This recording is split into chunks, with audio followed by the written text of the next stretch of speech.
Kurikulum Merdeka sebagai upaya transformasi pendidikan yang bertujuan mengatasi krisis pembelajaran disambut baik sivitas pendidikan dan para siswa karena lebih efektif.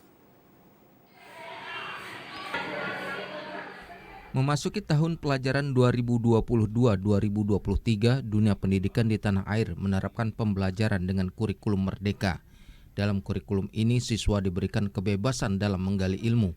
Kurikulum merdeka ini sangat bagus untuk mewujudkan sumber daya manusia unggul yang memiliki profil pelajar Pancasila. Eva Sustinawati selaku Wakakurikulum mengatakan penerapan kurikulum dapat diterima karena lebih mudah dipahami. Di kurikulum merdeka ini untuk yang kelas 10 Pak itu lebih khusus materinya itu lebih ringkas dan mudah dipahami. Kemudian ada penambahan jam proyek.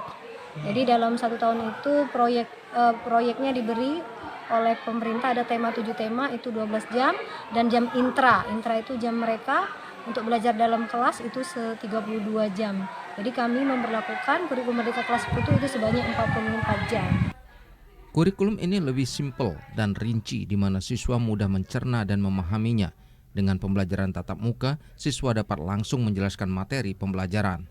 Pembelajaran kurikulum merdeka itu lebih ke simpel, untuk penjelasannya lebih rinci, di mana itu memudahkan seluruh siswa ataupun anggota-anggota di kelas-kelas untuk lebih paham dalam pembelajarannya. Jadi sistemnya gimana?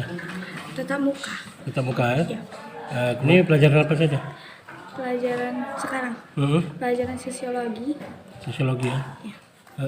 Menjelaskan tentang penertiban pedagang kaki lima. Pedagang ya? Hampir semua sekolah di Kabupaten Muara Enim menerapkan kurikulum merdeka ini khususnya bagi siswa kelas 10, sedangkan kelas 11 dan 12 masih menggunakan kurikulum 13.